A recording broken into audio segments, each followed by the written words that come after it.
Trying out a new opening there. Is there a history to that track?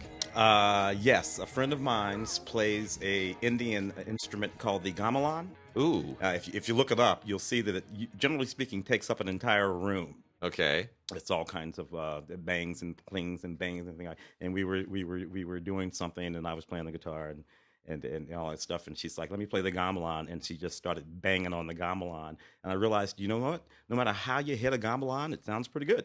Wow! So you just hit it anywhere, hit it anytime. Nice. And I'll keep up. It's kind of fun. I dig that thing. How do you say? I'm looking at Deadpool 2. You know, yeah.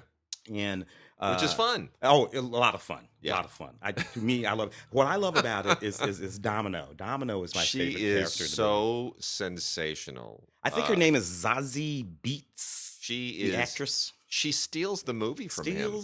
She steals the movie, and we won't give anything away, but it is her superpower that is a riot when it is first introduced. Yeah. Because you're laughing, you're like, whatever. That sound. And it turns out it's a thing. Oh, it's the best superpower you could possibly have in the world. No, it's because the setup is so great and the payoff is so great, and it's just whoever thought that up. Is she even a character from the comics, or did they just make her up for the movie? To be honest, I have no idea. I shouldn't say that, but she is. Oh, sorry about that. That's all right. We're transparent here on that's my editor, Johnny. Who does a lot of work for me? Oh, good. Giving me a call. She's a regular on ATL. Donald Glover's show. That I knew. Plays his on again, off again. Saw the girlfriend on that show, which is where I know her from mostly. But she's just fantastic in this movie. Good. You know, a lot of people are fantastic in that movie. It's a really, really fun movie. It is, and it's clearly they timed it because this is Fox. You know, this is one of Fox's X-Men related Marvel franchises that they get to keep doing as long as they keep doing them, and so there's some very cute little sideways digs at Infinity War because Josh Brolin's in both of them. Yeah. So it's and Logan and neat movie. They have a lot of fun with it. So Tim, Wade Major, got all the answers to the Oppo situation. I worked it out. So I talked to our longtime guy over there who has been so good to us over the years, and here is the interesting story. Folks, you are going to hear it now for the first time. Nobody else has the down low on this. Not the digital bits, not Blu-ray.com, nobody. I've talked to them. I got the whole lowdown. And it goes like this. A few years ago, sales of disc players were starting to plateau and even drop. So the whole thing was changing a few years ago as people were moving to OTT and streaming and all this other stuff. So along with the drop in DVD sales went a drop in DVD player sales.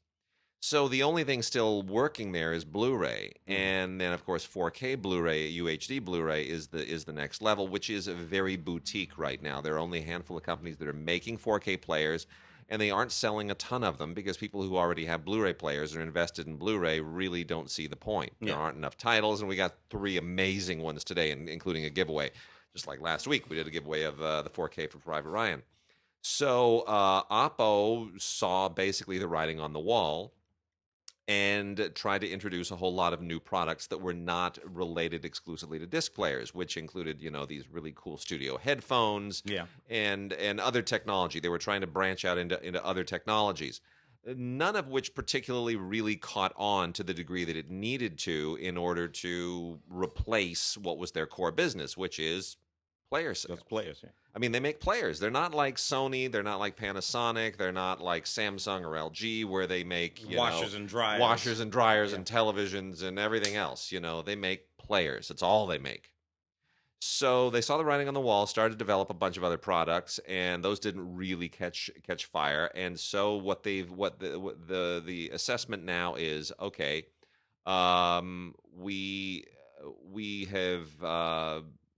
we're gonna pull the plug while we still have a pile of cash. The disc player sales are not going to increase again. There's not going to be a new Holy Grail. 4K is not going to save us. So we're going to suspend all development. We're going to suspend all manufacture. We're not going to do this anymore. We have a pile of cash in the bank, And for the time being, we're going to dedicate that cash to supporting the players and the users that we have, our installed user base. We're going to support them. We're going to support those players. We have spare parts. We're gonna basically make this right for the people who've been relying on us, as opposed to just saying goodbye, we're done. We want the warranties to be valid. We want people to be able to repair and support these units. So we're going to pour our resources into making sure that we're doing right by people who currently own players. Mm-hmm. Meanwhile, we're also going to take that time to rethink who we are as a company and reinvent ourselves. And in a year or 2 or 3, we will come out of it as a different company focused on something else. Mm-hmm. So Oppo will become a different company eventually. The company's not in danger of going away. They have a lot of cash reserves. And we are all, those of us who own players, are going to be the beneficiaries of those cash reserves for the time being, while they sort of figure out a new way to go forward. They're a technology company. They'll come up with something. I thought that was interesting, right? We're gonna turn ourselves into something else. And who knows what that will be? Who knows what medium it will be? Look, they don't want to end up being like all those laser disc companies, all those exactly, or Betamax. Yes, right. That's no good. That's no good. Little forethought is what they're doing. Yeah, which I think is interesting. I've never heard of that before. So my next question to him was, well, that's great. So I love that. Is this Happy Texas or is it something else? What is that? This movie. We're watching movies in the background. Yeah, that might be the movies. Oh yeah. No, you're right. It is. It looked like Happy Texas for a moment. The Chain Gang. 48 hours. There you go. 48 hours. Fantastic. The break from 48 hours. Yeah, there's James Remar. Back when he was just the most evil. I guess he still is. So anyway, I associate chain gangs with Happy Texas. Isn't that crazy? Which is funny. Yeah. Which is not the original opening to the movie. No, they reshot that. Anyway, enough with dumb stories. So here's the other thing. My next question to him was, okay, so what's going to happen then to the technology eventually? I mean, it's great technology. You're not going to make any more players, but they're still the best players out there. And he said, well, we are in talks with suitors who want to buy our disc player technology. Mm-hmm. And it's not something they can talk about. There are no deals yet. They're just talking to people. So the implication is that that when Oppo reinvented itself as something else, and when they stopped supporting the players, somebody else is going to inherit their player technology. And that's not, for example, when Pioneer stopped making Elite televisions, they sold it to Sharp. Mm-hmm. And Sharp started distributing the Elite series. So these technologies don't go away. Somebody will buy it. And then, of course, when you think about it in terms of base technology, what their technology is, right? The technology, which they were using to make 4K disc players, right? Mm-hmm. The technology is actually just laser reading and writing technology. Yeah. The base technology is it. About lasers. Yeah. And what lasers can do. Yeah. Which means that it really doesn't have to have anything whatsoever to do with movies. That fundamental technology might be used in satellites. Oh yeah. Or particularly space-based satellites or directional. Who knows? I mean, the technology inside a disc player is shockingly simple. Yeah. Apart from all the bells and whistles that people associate with it, it's really just a chip and a laser. And a laser, yeah.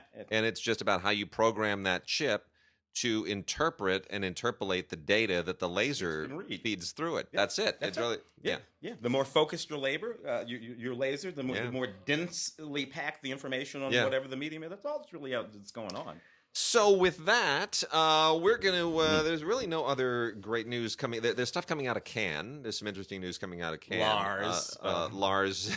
who's back who's at least there after, when 7 did they years. Kick him out? It was 7 years. 7 years ago when he, I'm sorry. He's not there for 10 minutes and he's already screwing up. Lars von Trier is out of his mind. He's really out of his mind. I liked his first couple of films, and then he just went south. Dogma and all the rest of the stuff was insane. And Nymphomaniac and Antichrist and that was tough. The famous Dogville story when the story when Russell Crowe went to visit Nicole Kidman on the set of Dogville. The set of Dogville, which was just a big black stage with tape. Chalk or tape something around it. But tell the story. Well, Russell Crowe went to visit her, and he thought, "Oh, this is gonna be fun. I'm gonna go see what Lars von Trier is doing with Nicole," and because they're friends, going all the way back to Australia. Before either of them were stars, they were pals.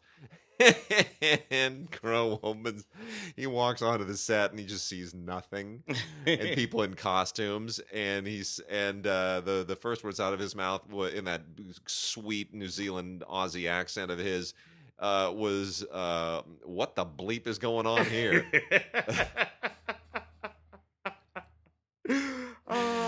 And if you've met Russell Crowe, you understand that that's him being charming. Oh yeah. That's just the way that Can he you is. imagine? Can you imagine Master and Commander being directed by Lars von Trier on a stage with tape? He would not survive. And Crowe would have Russell strangled with him. nothing but the hat. Russ would have strangled him. But that's con. And we'll talk more about Russ later because it relates to something. But anyway, the thing that I'm really keyed on, the house that Jack built, his serial killer movie apparently is just gory and grotesque and horrible and like art house giallo. But yeah. Although I must say that at this point, 20 plus years hence, it does sort of surprise me that people keep getting surprised. You know what I'm saying? I mean, it's Lars. Why are we? Of course it is. Look, 7 years ago he got himself banned for saying that Hitler thing. Well, he was saying like I can empathize with Hitler. I'm a little bit Nazi. He had all these dumb things. Justin wrote a really great piece for the LA Times because our friend Justin Chang's over there reporting for the LA Times and reviewing stuff. And Justin was really blunt. He said, I'm just not going to mince words here. Lars von Trier is a stupid, arrogant troll.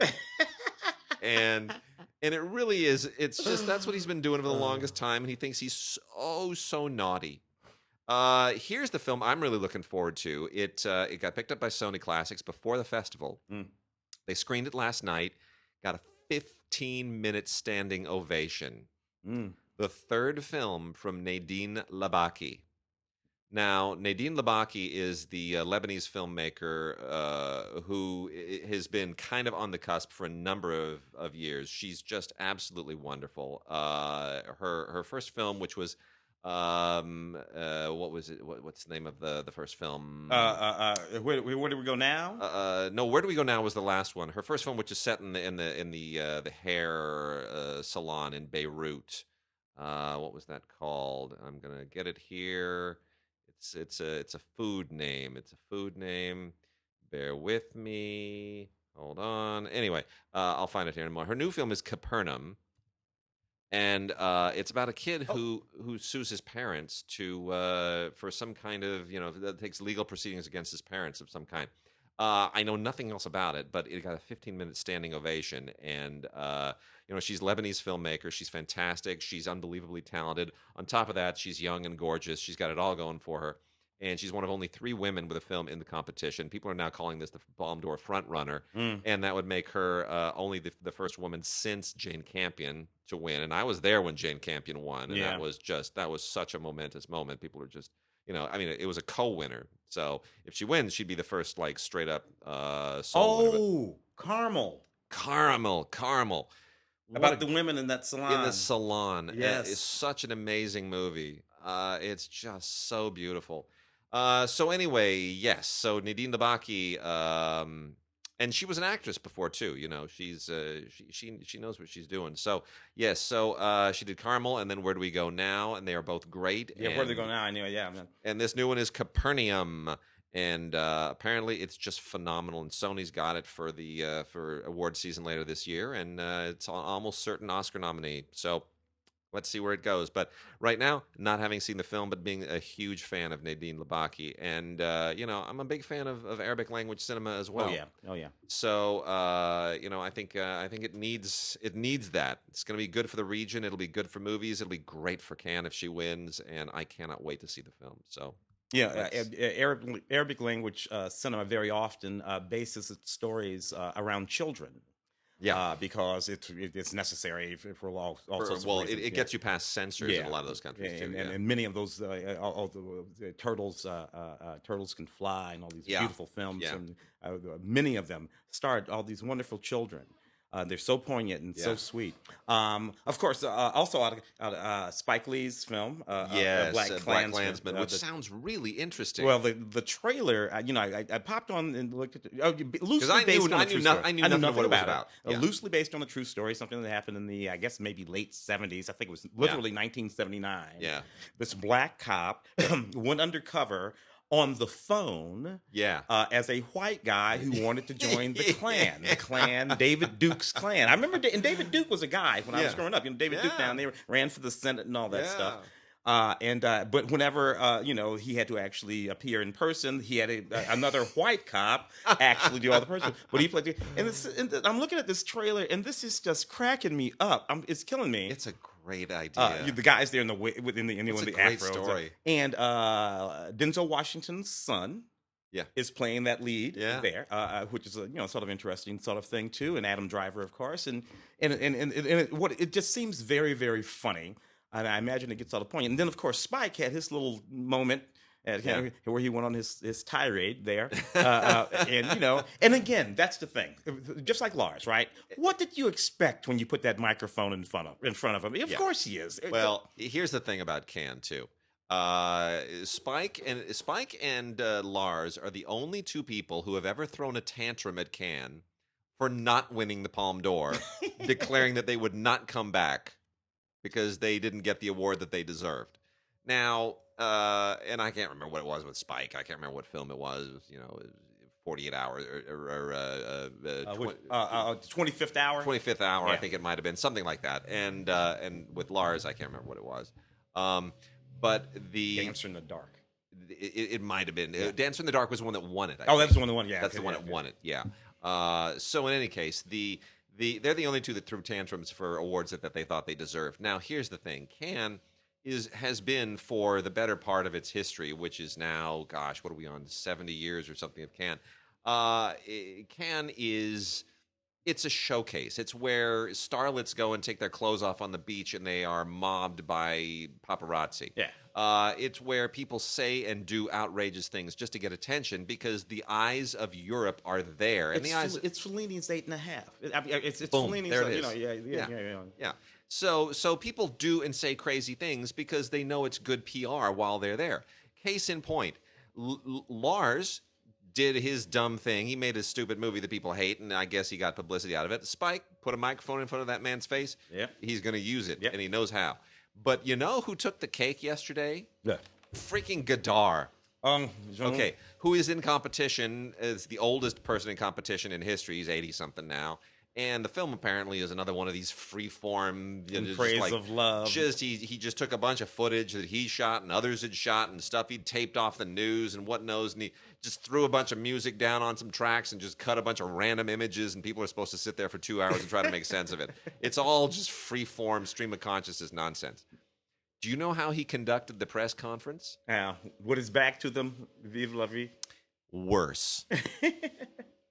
By a phone. Oh, really? They put a cell phone on a table, and there is Godard's little face on the tiny phone talking to the room full of press. What a dick. Come on. Because What's funny? A friend of mine posted that on Facebook, and all he put, his only comment over the post was, turd. He was kind of mean to Anais. Yes. And what the boy she made Yeah, the documentary yeah, with, the yeah. Faces Places documentary. Yeah. And he was kind of mean to them. He was kind of he mean was. to the boy anyway. Yeah. And she sort of said JR. JR. And he was disappointed. That's never meet your heroes kind of thing. Yeah. I've been a fan. Like clinging to a bit of fandom, probably unreasonably with respect to Jean-Luc, but. I guess you get to be a certain age, it can go one way or the other, and for him it went ugly. It's madness. Yeah. Well, anyway, so we've rambled here. Let me, Yeah. I'm gonna hit off a few things that we've gotten from Naxos, and we've got some other really, really cool music titles too. Naxos gave us a whole bunch of really sensational classic music stuff. This is an Opus Arte DVD collection box set, An Evening with the Royal Ballet and the Royal Opera. This is wonderful. If you're a fan of ballet and a fan of opera, a fan of opera, you're going to love this. There are highlights here from everything. This is just a potpourri.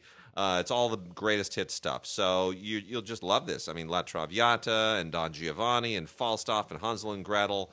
And then on the Royal Ballet, you got Swan Lake and the Nutcracker and Romeo and Juliet and tons of other great stuff. It's really, really wonderful. I wouldn't recommend anybody just sit there and watch this top to bottom, but it's just fun classical music stuff to put in the background. Piano Crazy, ein Film from Jan O'Meyer. This is from the Husum Piano Festival 2016. And it is a German import, and it is just absolutely. It's 45 minutes. It's short. It's a DVD, and it's just wonderful piano work. If you're a piano aficionado, you'll not want this necessarily for the music, but for the performers, which is the main performer here is Jonathan Plowright, who again I'm not that familiar with, but just beautiful craft. This I found to be really, really interesting. This is a Blu-ray, Ingmar Bergman Through the Choreographer's Eye. This is these are Swedish choreographers, 4 of them specifically: Alexander Ekman, Per Isberg, Pontus Lindberg, and Joachim Steffensen, they've created dance performances to honor Ingmar Bergman. They're sort of doing an interpretation of Bergman through dance, which is really interesting. It's a lot more interesting than I think it probably sounds. If you know Bergman's films, which are very thematic, like if you know Autumn Sonata, you'll see that there's a ballet that is basically like an Autumn Sonata ballet. It's an interpretation of Autumn Sonata through ballet. It's fascinating, and it funnels all of those themes that in his movies are primarily cinematic. It funnels them into interpretive dance, which is really, really interesting. This is a Blu-ray. And it's just absolutely beautiful. I was so much more intrigued after watching it than just by reading the synopsis. Christian Thielemann, who's a terrific conductor with the Staatskapelle Dresden in Germany, conducts Bruckner Symphony 1 on this Unitel and C major Blu-ray. Beautiful performance. I was listening to a lot of Bruckner on the radio last week, and they were telling a lot of stuff about his life, and wow, is that interesting stuff. So Bruckner Symphony 1. The Royal Opera and Mozart's Così fan tutte on another Opus Arte, Royal Opera House, with Corinne Winters, Angela Brower, Daniel Beal. This is directed by Jan Philip Gloger. That's beautiful if you like Così fan tutte. I'm not a huge fan, but I get it. Let's see. This is also really cool. If you're a fan of Aaron Copland, Copland conducts Copland, Benny Goodman, and the Los Angeles Philharmonic. This is a Naxos from Naxos, and really, really wonderful. This was made in 1976, and it performed at the Dorothy Chandler Pavilion right downtown here in Los Angeles, which I've been to many, many times, along with the Los Angeles Master Chorale and Roger Wagner, who was the conductor at the time. This is not Benny Goodman like old school Benny Goodman. Yeah. Hey, no. This is a clarinetist named Benny Goodman, and they performed the fanfare for the Common Man, El Salón Mexico, and the Clarinet Concerto, which is where Benny Goodman does his amazing work. And there's also Hoedown from Rodeo, Suite from Tenderland. Really lovely. Copland conducting Copland here in Los Angeles in 1976. Beautiful. That's on a Blu-ray. Then we also have Le Coq d'Or, otherwise known as the Golden Cockerel by Rimsky-Korsakov. That's also a Blu-ray with the La Monnaie Symphony Orchestra and Chorus, conducted by Alan Altinoglu, who I believe is Romanian. That's from Bel Air. Didn't really get to watch a whole lot of that because we had to do the show. And then here are the two that are super, super cool. This one is a CD box set, but it happens to have a bonus DVD included, which is why we're mentioning it here. Olivier Messiaen, the famous French composer, and Catalogue d'Oiseaux with Pierre-Laurent Aimard. It's quite beautiful. Aimard is one of the best pianists in the world, and this is all just really, really wonderful, romantic French piano work. It's a 3 CD set with a DVD and a lot of liner note information. Beautiful music. Here's the mama of all mamas. This is something that classical music fans are going to want to go nuts for. It's DVD, not Blu-ray. It's a box set. Belcanto, the tenors of the 78 era. Back when the only way to listen to opera was on a 78 record. Okay, this is pre-33, pre-45. This is back, like 1914 or whatever. when records first came around, people were listening to them on those, With the big gramophones, thing, yeah. the big horn. Um, that was when people first discovered opera, because otherwise, if you didn't go to an opera house, you were never going to hear it. And all of these great tenors were able to suddenly enable people all over the world to hear their voices. Enrico Caruso being Caruso being right at the top of the list. And there were others too from all over the world.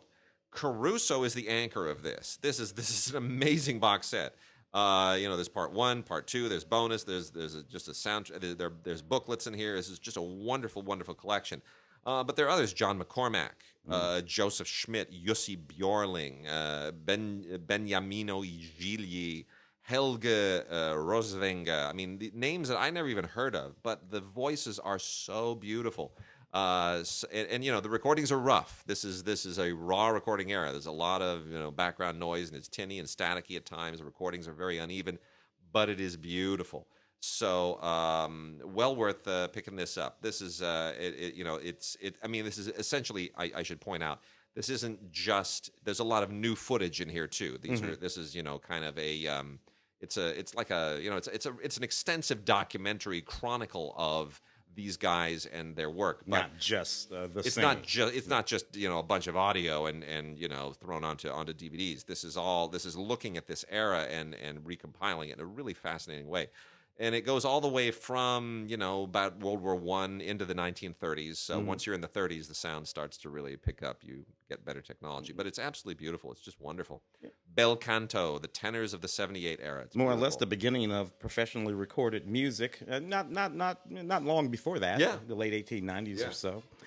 Cutting into those wax discs and whatnot, and fast forwarding in terms of music and music documentary, Rock and Roll Hall of Fame. In concert here. This is a neat one. This one aggregates highlight performances from the 2014, 15, 16, and 17 induction ceremonies. Nice. At the Rock and Roll Hall of Fame, which was a pretty neat year. I think, if I'm not mistaken, they just had the 2018. I think John Bon Jovi was like the main sort of, so weird to me, Bon Jovi. Yeah, I feel Rock and Roll Hall of Fame, like, hey, man. And I think Sister Rosetta Tharpe. Sister Rosetta, you know what that is? No. Sister Rosetta Tharpe, black woman, gospel music, 30s, 40s, and 50s, right? Yeah. Sister Rosetta Tharpe played a Les Paul Gibson like a bat out of hell. I mean, could eat B.B. King alive, Howlin' Wolf, all the great guitar players. Look up Sister Rosetta, just look her playing, and sang while she played, but played that Gibson like a bat out of hell. I'm telling you, it's just gospel and guitar. Gospel and guitar. She was about, the sister was about 50 or 60. Big woman, a big mama.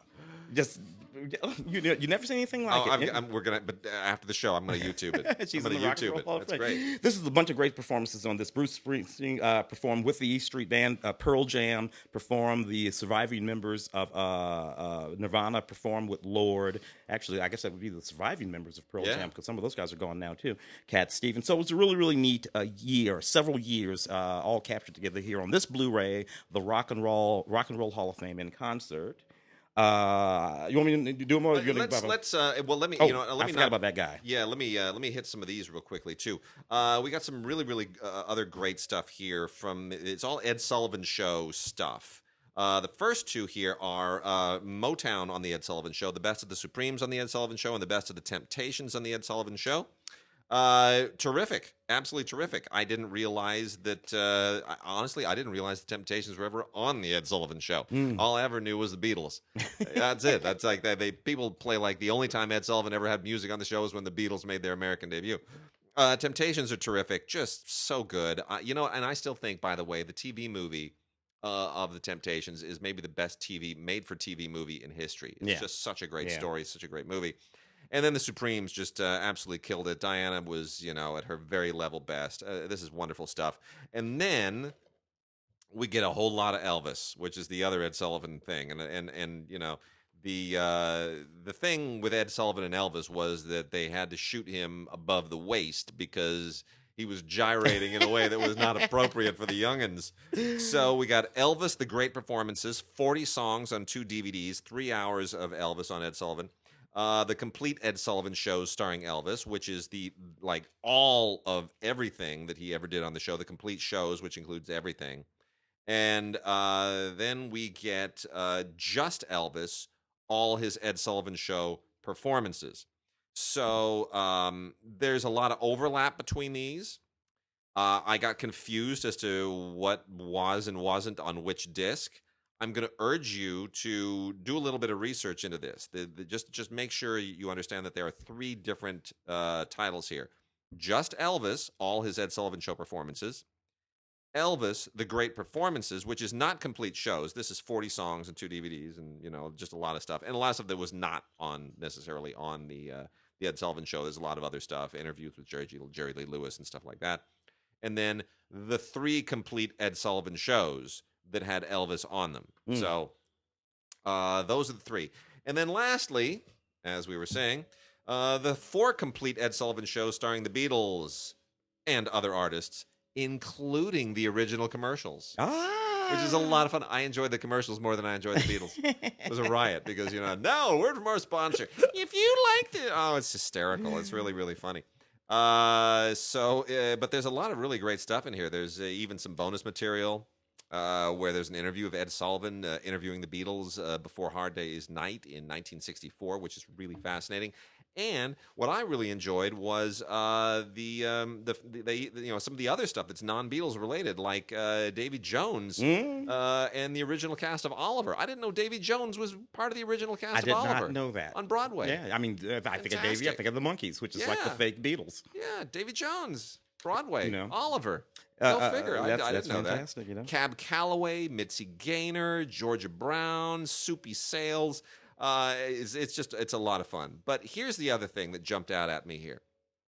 When the Beatles came on to Ed Sullivan February 9th, 1964, 73 million people watched that show.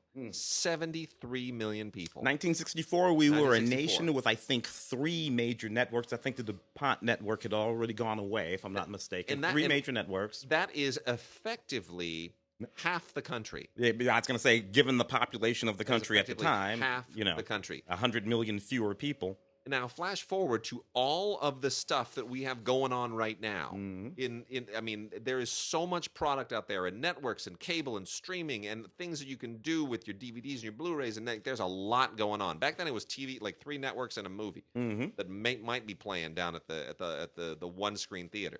Everything we got going on today. Cobra Kai and 20 million people. Yeah, Cobra Kai. Are you kidding me? It's not a reboot. It's a continuation. Of Karate Kid. Of the Karate Kid series, Cobra Kai. With the same with Ralph and. I thought that was the dumbest idea for a series, and I thought YouTube, you're stupid. And on desperate. YouTube. YouTube Red. And there it is. They already ordered a 2nd season. I can't even. So I'm over it. You know what? I am too. All I'm doing is developing series, dude. I'm going to develop one every 20 minutes and throw it at YouTube. Yep. Finishing up on the music side, this wonderful John Mellencamp DVD set, Blu-ray CD set, I should say. Yeah. Look, I go back with John Mellencamp to when his name was John Cougar. Yeah, I remember. He and I are both Midwest boys.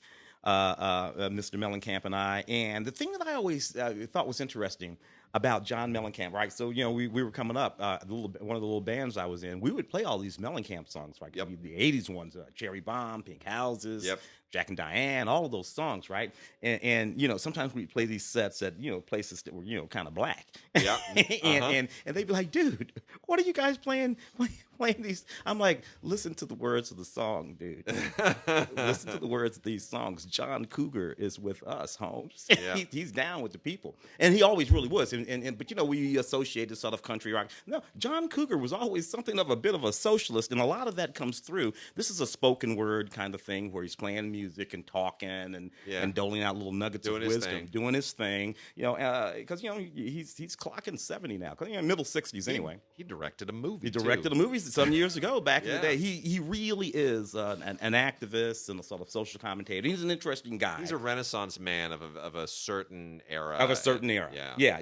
And people have gotten him wrong. Look at some of his videos. I dare you to chalk up the video for Cherry Bomb. And I wonder if people will notice a couple of things about it. For one thing, if you look closely at that video all the way through, you're going to find Joey from Friends. Yeah. All right? Joey from Friends is in Interesting. that video. And more importantly, if you look really, I'm sorry, that's, what's his name? That's the, he passed away not too long ago. His name will come to me in a second. But if you look at that Cherry Bomb video, the way that video is constructed, John Cougar is singing, but the video is all actually playing out behind him, right? With that little couple in that place, the little interracial couple. Yeah, that's right. It was from like 1980, whatever. That's John Cougar. So anyway, this is pretty neat. The words and wisdom and singing of John Cougar. Lots of neat guests show up for the concert, including Carlene Carter and a few other folks. They sing all the classic songs and a few more: Troubled Man, Minutes to Memory, Small Town. You name it, they knock them all out. John Mellencamp, he's fantastic. He's a member of the Rock and Roll Hall of Fame. Yes, he is. So let's hit some docs. We got a little pile of docs here that's good to go through. We got some PBS stuff and some other stuff. So first up, just want to throw out this Going Clear: Scientology and the Prison of Belief. This got a whole bunch of Emmy awards in 2015. A lot of people love this thing.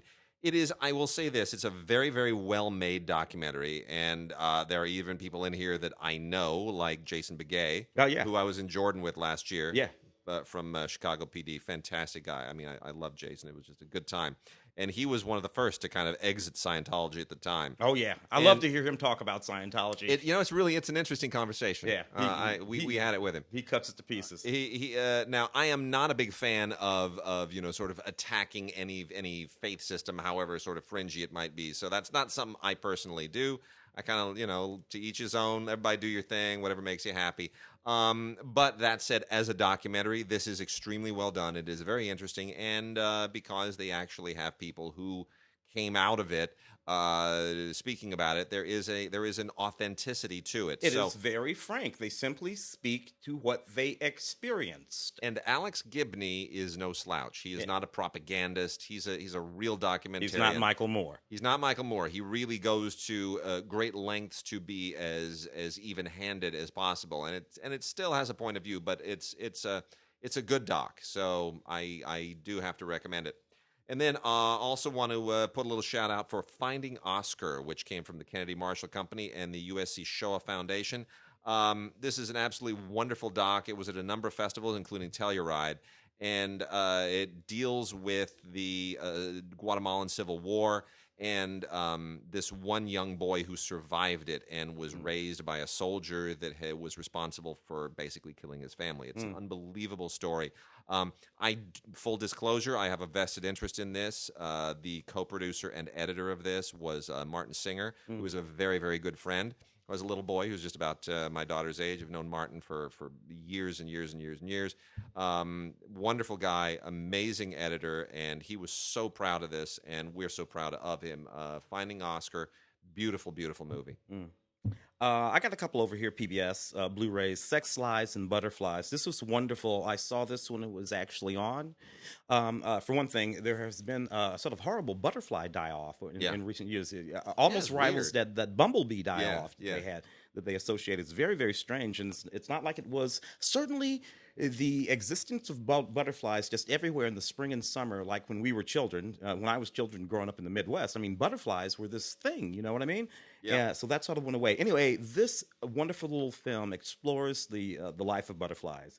Over 20,000 different species inhabit the globe in butterflies. You find stuff out like that in this neat thing. And they use this very particular little micro photography, macro photography, I should say, so they can just zoom in so close, and it's ultra high speed so that you can see the wings flapping. It's just really, really astounding stuff. Narrated by Paul Giamatti. It's really neat, and I think it's the kind of thing that certainly when I was a kid, I would have loved this. I loved this kind of stuff when I was coming up. So I recommend it for everybody, but I recommend that you show it to your kids and get them interested in butterflies. That whole little process, egg, caterpillar, chrysalis, but I remember that whole thing. That whole thing still blows me away. It's unique in all of nature. It's a great metaphor too. That pattern there. Prediction by the Numbers, another neat one from PBS's Nova series. with the power of computers that are able to analyze numbers and run algorithms and everything today to figure out what these numbers mean in at casinos and in baseball and in everything. Almost everything has a statistical number of its likeliness connected to it. And that's what this doc is about. It's about how numbers and prediction and powerful computers are coming together to allow us to almost predict the future. It's really, really, really interesting. What's most interesting about it is how good we can be at this, and then how wrong it can be. You know, there's a big old long piece. How old is Henry Kissinger now? Got to be 80, middle 80s, if not. Not yet 90? Maybe 90. Yeah. Well, anyway, Henry Kissinger, dude's sharp, man. Yeah. He's not just playing golf and drooling on himself. He wrote a big old long piece in the Atlantic about the threat of AI and how we aren't really thinking through the way we use artificial intelligence because it can't make certain value judgments and it can't sort of assess the intangibles that are part of human experience. It is a huge, fascinating, cautionary article. But basically, I'll save you a lot of time. It whittles down to this. You're screwed. Hal's going to eat you. That's it. Stephen Hawking, before he died, had a few warnings about Hal too. It's all gonna be Hal and Skynet, and we're screwed. Yeah. That's it. The Terminators and whatnot. I watched that episode of Star Trek Next Generation last night. The one very early on in the series where Data is challenged as to whether or not he's actually. And they want to take him apart. Right. And I love that they cleaned that up really early in the series. Yeah, I agree. So here's what I want to do. I want to get the Apple Siri deal. You know, their little your little internet things Siri, the standalone Siri. I want to get Siri sitting there right next to the Google thing, right next to Alexa. And I want to get them talking to each other and giving each other commands so that it becomes a total loop and never stops. I want to see where that goes. A friend of ours said, "Don't do that. That's how Skynet happens."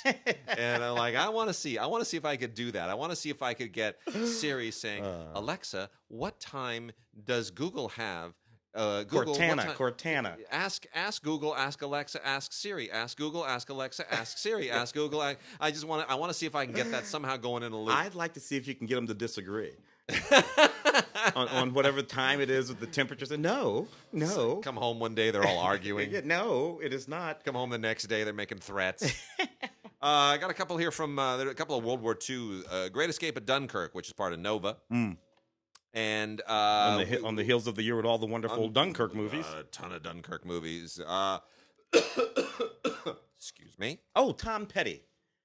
Anyway, Tom Petty. That's from a thought from about 5 minutes ago. Never mind. Caught up with yourself. Yeah. So anyway, this is interesting because this involves they went to. This isn't just sort of rehashing known history. There are a lot of formerly sealed and classified files that the UK government only recently released, and which changes a lot of the stuff about what happened at Dunkirk. And there's a lot of stuff that isn't very flattering about how the British handled it. There's a lot of sloppy stuff. The Air Force screwed up, and there's a lot of stuff that undermines the mythical miracle of Dunkirk. And it's really interesting. They even there's a Spitfire, a crashed Spitfire. They go and they excavate that site where the crash was. It's really, really interesting revisiting this. It's not just old history. They actually make it fresh again. It's a terrific episode. And then Naples 44, narrated by Benedict Cumberbatch, directed by Francesco Paterno. Naples the history of Naples is a legendary one in World War II. The American Fifth Army arrived in Naples in 1943 after invading at Anzio, and Patton was part of all that, and that was part of the push from the south part of Europe coming up into Europe. That was sort of the other part of the invasion, other than D-Day. And we don't often talk about enough about that, but this is a really, really interesting documentary, and it centers primarily on Norman Lewis, a British officer in 1943 who was there with the American Fifth Army and wrote down a rather extensive diary of all of these events. And so that in voiceover is folded over a lot of footage that is like archival war footage, and then even movie clips from movies of the era from the 50s and 60s.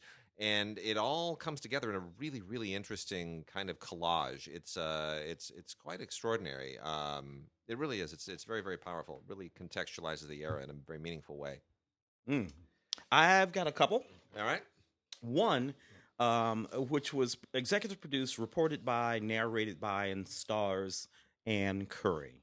Ann Curry, whom we know, of course, as related to some of the crazy things that went on over. Where was that? Was that NBC? Yes, And Matt NBC Lauer and and Matt all that Lauer kind and of all that stuff. stuff. And, She got screwed. I was so yeah, mad. yeah. I never watched the show after she was gone. It was Stopped watching. for one thing, she's an extraordinary reporter, Yep. as is evident in this wonderful PBS documentary called "We'll Meet Again." What this basically does is find people who came together in extraordinary circumstances, almost always many years ago, but some more recent. Had these extremely intense encounters very often where they became friends, very often where one saved the other or they saved each other. And then, of course, they were separated by time and space and have been for many years, yet they never lost a desire to reconnect with that person who engaged in this sort of life-changing event with them. One of them, children of World War II, a Japanese-American woman who was sent to an internment camp as a child, hopes to find a school friend who stood up for her. When she was ripped away from the bosom of the community, it's just an amazing thing. Rescued from Mount St. Helens, a woman named Mindy searches for the scientist's family to tell them how they saved her life when Mount St. Helens exploded back in 1980. This is interesting, given that the over in Hawaii, Kilauea is going nuts right now. And Vesuvius is a part of the Naples doc. As a part of it's really an interesting thing. I was in 1980, Mount St. Helens. I was still in the Air Force when that went off, and we were flying recon missions. Excuse me, in AWACS jets over the Northwest to measure the height of that cloud. It was an interesting period. Heroes of 9/11, same thing. Patrick searches for a stranger who comforted him during the disaster. It's just a beautiful moment. Freedom Summer goes all the way back to a young woman who encountered a lot of racism at that point, but she found a friend named Sherry who protected her during that summer. Coming Out, that one's about a young man who came out and a friend. So each one of these stories are about people who found support in extremely tragic circumstances or difficult circumstances from somebody else. It's just a wonderful documentary from PBS, executive produced by Ann Curry. Really neat. The Day the Dinosaurs Died, also from PBS's Nova series. This is fantastic. 66 million years ago, a gigantic asteroid collided with the Earth, 7 miles wide. This we know. We think that asteroid probably began the death knell for the dinosaurs. Probably. Do we know it was not a spaceship? Unless the spaceship was inside the asteroid, which, all of course, they will do that. Yeah. But these guys, this is fantastic because they've gone back and with technology we have today, we can look and we can literally say that's a chunk of that asteroid from 66 million years ago. They can actually do that sort of. Incredible. It's incredible, and they're starting to figure out exactly what happened. What's interesting about this doc is there is as much relevant stuff in New Jersey, like at the Turnpike, with respect to that, as there is in Patagonia. That's amazing. So they're digging a hole, to build a tunnel under the Turnpike, and they find stuff that's relevant to the science, and they're in Patagonia, and they find some neat stuff there. I watched this when it was on Army in America: The Untold Story, The Untold History of U.S. Gun Culture. This basically is a neat sort of historical documentary. It is supported by the NRA, so it has a particular point of view. Their point of view. It has that point of view, but it's also just sort of factual information about the people, the men mostly, who began the gun culture in America. Samuel Colt, Oliver Winchester, Remington, Horace Smith, and Daniel Wesson. These are the people. Lots of guns in here. They go out and create some scenes and whatnot, and then they have some historical footage, and they go into all of the military hardware, and it just sort of speaks to. Look, the very front of this is red, white, and blue, and it has a guy in a sort of Civil War, not Civil War, but American Revolution outfit. So they're making a very particular connection between arms and the American Revolution and the freedom of America. So there's a point of view here, but there's all a fact and history too. So, what are you going to do? A bunch of really interesting kind of fringy docs. Divine Divas. from Film Rise is all about. I don't want to call them drag queens because we associate drag queens as a very specific kind of performance art in America. RuPaul-y sort of performance. It's just super glam and super ostentatious and gaudy, and that's not quite what it was in the 1960s in Brazil. In Brazil, it was a much more serious thing. These are transvestites. Yeah. And they are performing, but they're not doing that really gaudy American thing that has kind of become sort of high camp. This is quite serious. And it's a really interesting history of that. Divine Divas by Leandro Leal. And then we also have It's Not Yet Dark, which is unbelievably inspiring. Colin Farrell narrates this story, which is sort of like a My Left Foot story, except it's not about an artist. It's about a filmmaker. And Simon Fitzmaurice is an Irish filmmaker who has Lou Gehrig's disease, and is basically directing a film, which wound up being the 2015 film My Name Is Emily, which I've heard of. I've not seen it. Leslie McKim and Catherine Kennedy produced this. And it's really, really extraordinarily powerful. It even involves like how he uses his eyes, and there's a technology. At the end of the day, it's really sort of a love story. It's incredible. Yeah, it's just incredible. Extraordinary Ordinary People is a first-run features doc, which is exactly what it says.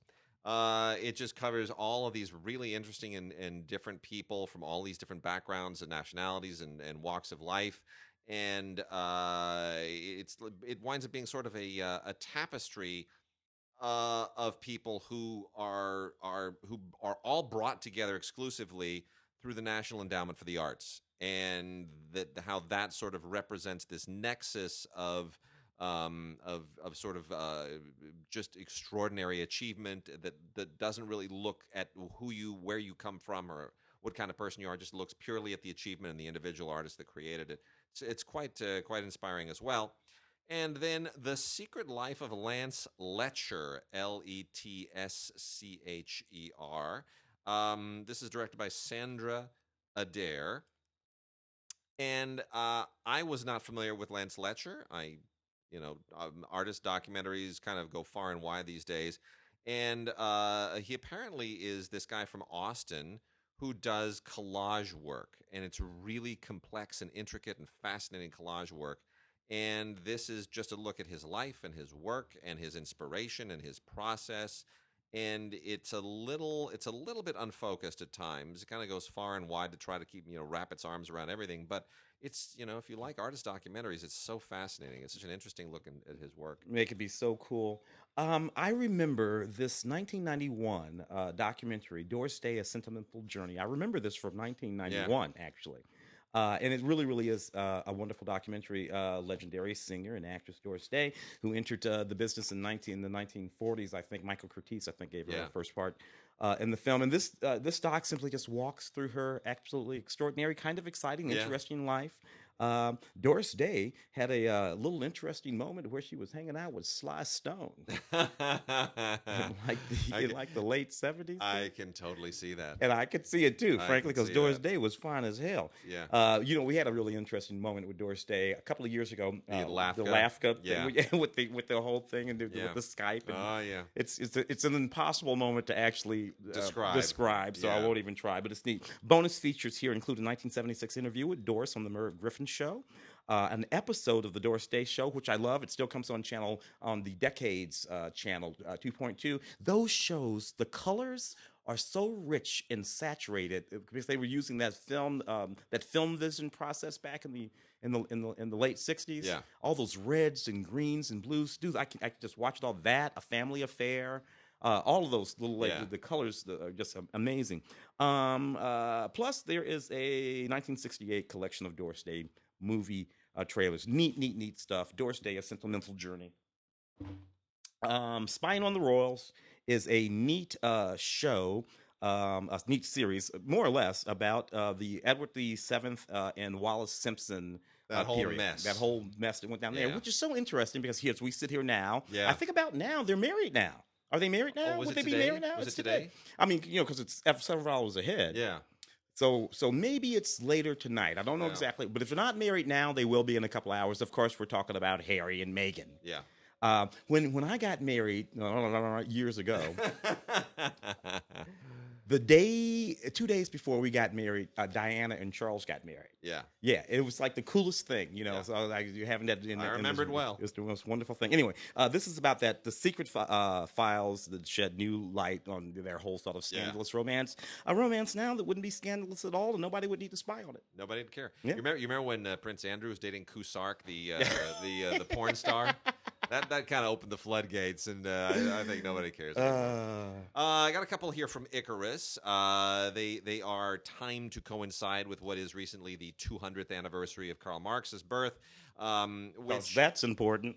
Well, here's the thing. It's everyone's getting a little bit whitewashy about Karl Marx. Yeah. Like, forget about how many countries murdered their citizens in his name, and forget about all the things that he wrote about race and women, which are horrible, by the way. Everyone likes trying to pretend like, no, he just loved poor people. Yeah, and he hated black people, and he hated Jews, even though he was a Jew, and Karl Marx was a dick. He hated women. And, he was a dick. And worse, he was wrong. And it's even worse. He was a dick, and he was incorrect. In any case, these are nonetheless interesting, although biased. But there is interesting material in here. Now, Marx Reloaded by Jason Barker is kind of straight up propaganda. It's just kind of trying to whitewash him, and he even has little cartoons that are quite silly. Cannot necessarily recommend this. The short film Marx for Beginners is not that. But the 6-part Ilan Ziv series, Capitalism, is a little bit more interesting and a little bit more fair. It gets capitalism like Michael Moore. It gets it wrong. It doesn't really, I had some pretty great professors, economics professors at UCLA, and so I have a bit of a background in this, and it gets it completely wrong on many levels. However, episode 1 on Adam Smith and episode 5, Keynes versus Hayek, have some interesting things in there. Friedrich Hayek, of course, was the foil to John Maynard Keynes back in the 1930s. Chicago school, Friedman, yeah. So that gets into a lot of interesting stuff. They interview a lot of people who have no business actually saying anything here, but nonetheless, there is some interesting information that should be a launching point for further information and study and discovery. So there's that. All right. Now we're going to get into the good stuff. New movies. We've taken long enough. But first, I'm going to talk about 3 new 4Ks, 2 of which we got to give away for people. Paramount continues to be absolutely awesome these days. We are going to give away 2 copies apiece. 2 copies apiece of a 4K Ultra HD of Braveheart and Gladiator. We ought to call this the Manly Movie Giveaway. This is the Manly Movie Giveaway. Get us an email. No later than the 25th, Friday the 25th. Make sure it's date stamped then. And just put Braveheart in the subject line of one, or put Gladiator in the subject line of the other. Very simple, the title of the movie.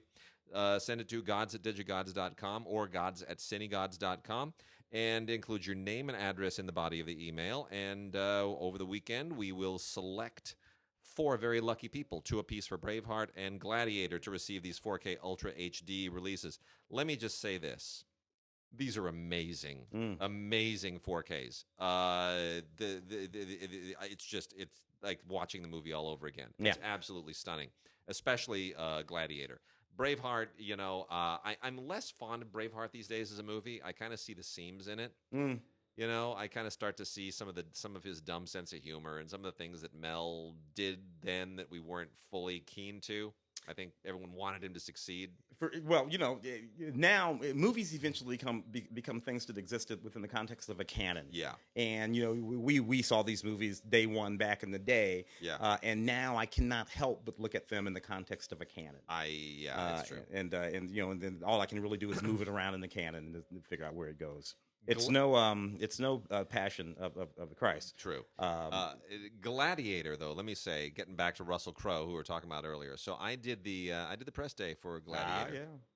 And they had a SAG press line that Crowe had to make that evening, like right after the press day. They had to move him right on over to the SAG red carpet. And so they combined 2 rooms. The other table, they're like, we can't have him go through 2 more rooms. We got to push it. So here we are in our room with our table, and like 15 people come in, and we all pack around this table because we got one more table to do with Russell Crowe. And what does Russ do? He spends twice as long in the room and drives the publicist crazy. Because he didn't want to do the SAG press line. He blew it off. Yeah. He blew it off. And you could see them. They're coming in. They're checking their watches. They're tapping him on the shoulder. He's giving them dirty looks like, I don't care. I'm Russell Crowe. And I'm going to do what I want. And here's the thing. I've only ever seen 3 people completely take over a room. And Russell Crowe is one of them. Schwarzenegger and Will Smith are the other 2. And they all do it in a different way. Yeah. Will Smith comes in, and he's your buddy. He's your best friend. He's known you forever. He puts his hand on your shoulder, on your elbow. He laughs. He joshes with you. He is the sweetest guy. You've known him your whole life. He's the nicest man on the earth.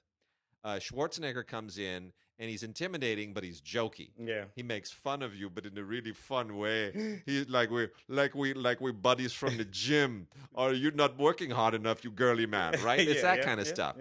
Russell Crowe comes in, and he is just mean. He just hate loves everybody in the room.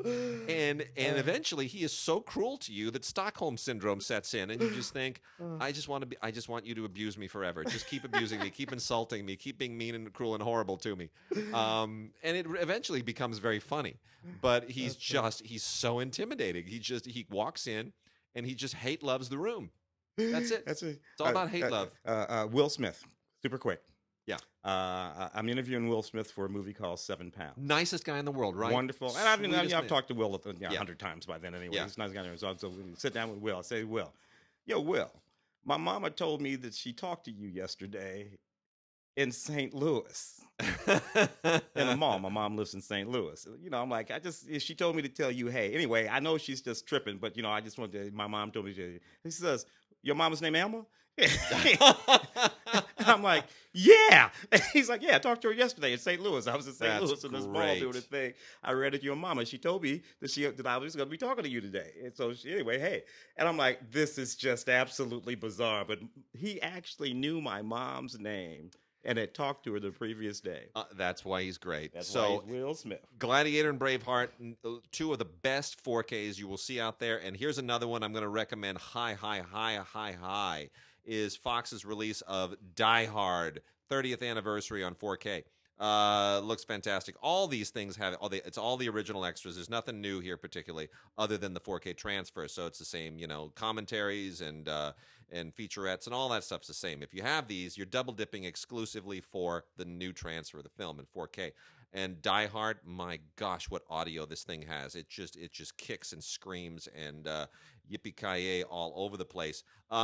So that everybody understands, Paramount is still with Ultraviolet. So you're going to get iTunes and Ultraviolet on the Braveheart and Gladiator. You're going to get Movies Anywhere because of Fox on Die Hard. So as far as your digital goes, we're not all entirely on Movies Anywhere. I wish Paramount would get their act together.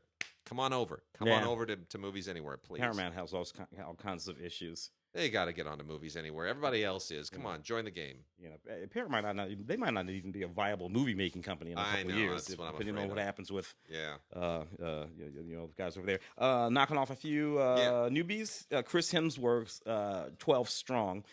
Interesting movie about a sort of loosely true story about these soldiers who went into Afghanistan right after 9/11. Yep.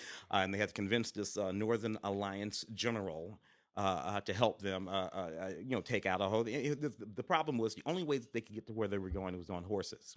Right. As it happens, the character that Chris is playing, based on a real guy, was a Texan and knew a whole lot about horses. Yeah. So he trained up his troop, and they mounted on some horses, and they went into battle on horseback. And it's a loosely true story and kind of interesting. And this is a hell of a cast. I wasn't particularly nuts about the movie at the time, but I can see how a lot of people would be. Anyway, 12 Strong. On Blu-ray. All kinds of neat special features here, including the making of The Impossible Mission, 12 Strong, and some commentary tracks and whatnot there. Sally Potter's film, like Sally Potter, usually. Yeah.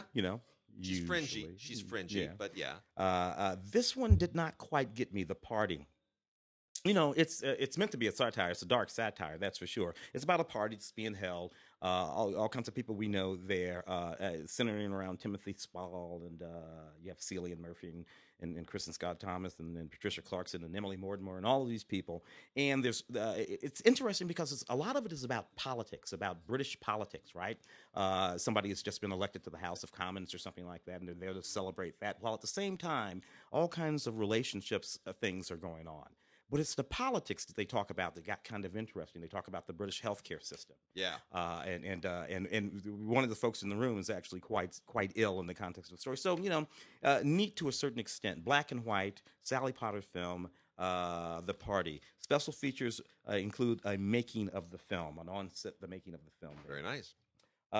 Where shall we go? Well, we also have Early Man, the new Nick Park film, his first feature-length film since the Wallace and Gromit Curse of the Were-Rabbit movie. And before that was Chicken Run. So this is Nick Park's third feature-length film. I love this. Took my daughter. We had so much fun with this.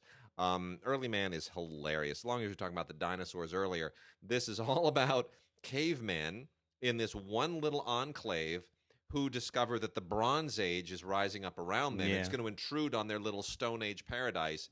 And the only way that they can keep the big evil Bronze Age dictator man at bay is by excuse me, is by winning a soccer game, which is the new thing.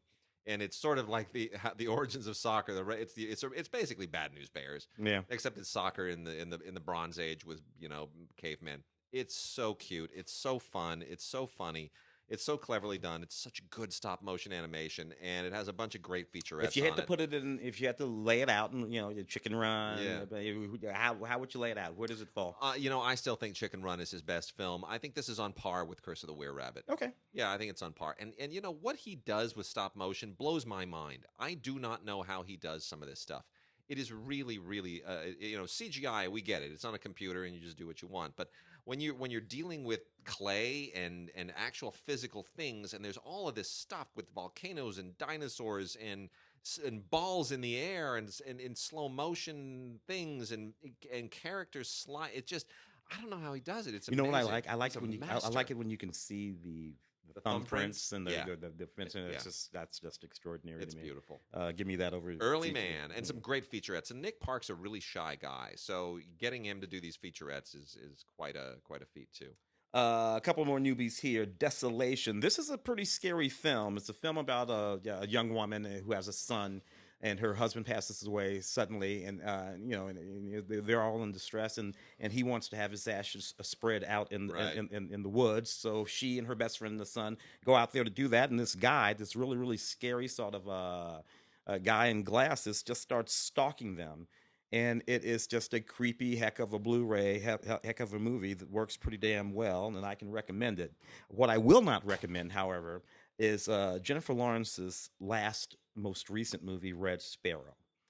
Man, this was a big old movie that she wanted to do in a very specific way. It has her first really sort of big sexy scene in it. This movie just did not work at all, which is interesting because her previous movie to this one was Mother, which she did, of course, with Darren Aronofsky, and that movie did not work at all. So Jen is unfortunate. She's decided to take a break. Yeah. Good move, sis. Take a break. Because bad choice here for a whole bunch of different reasons. Anyway, this is 4K, Ultra HD, and Blu-ray, 2-disc set, all kinds of special features, which is good because you're going to have way more fun watching and listening to those than you are dealing with this movie. So if your Movies Anywhere account has a little hole in it and you think, I really need to plug that hole with a stupid movie. I don't want a good movie to add there. I need to add a stupid movie to my Movies Anywhere account.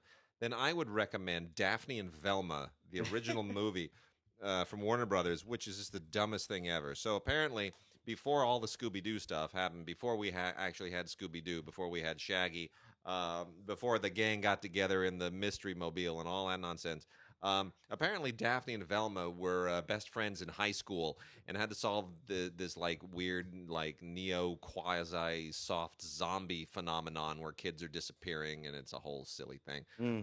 This is just nonsense. It's an attempt to somehow keep exploiting Scooby-Doo as a live action franchise, and it. I had fun with Sarah Michelle Gellar and Linda Cardellini and what's his name? Yeah, running around in those perfectly ludicrous movies. You know, I have issues with the animals, with the stuff like that. But Linda Cardellini in a jumpsuit was kind of I agree. fabulous, I love Linda Cardellini. Well, she's not in this. These are actors I've never heard of. Yeah. So I can't recommend this. Sarah Gilman and Sarah Jeffrey.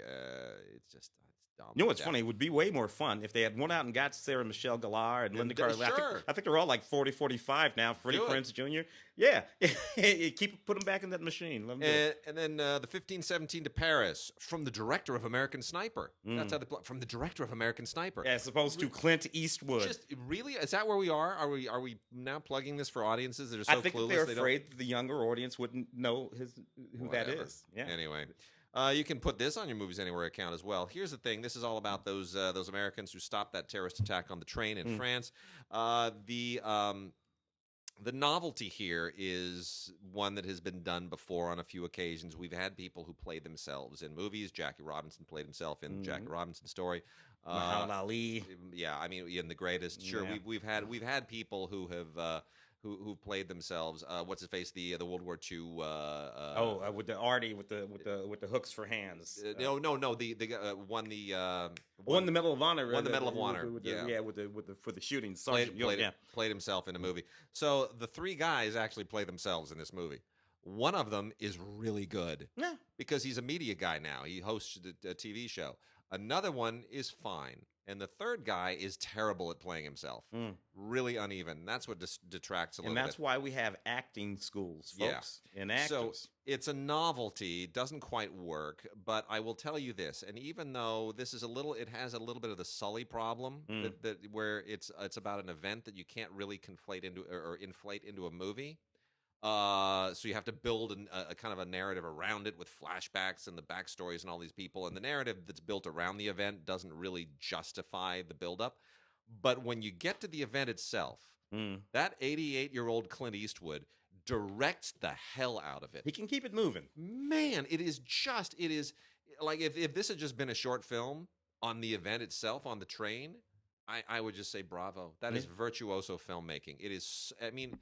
Once he gets there, he just kills it. Yeah. Unbelievable. One of those kind of things. From the producers of Harry Potter is the way they named this. Anyway, Zoe Saldana, Madison Wolfe, I Kill Giants from producers of Harry Potter. This should have been better than it was, in the same way that Ava DuVernay's Wrinkle in Time should have been better than it was. But it just not quite come together. It's about a little girl who lives in something of a fantasy world most of the time, and her parents don't get her, and she doesn't have any friends. And in this fantasy world, she does, in fact, kill giants. Anyway, doesn't quite work. Special features to making of I Kill Giants, which is an adaptation of a graphic novel by Got it. Anyway, what are you going to do? All right, well, we are done for this week, and we send you off on your own. Have a great time next week, and we'll be back.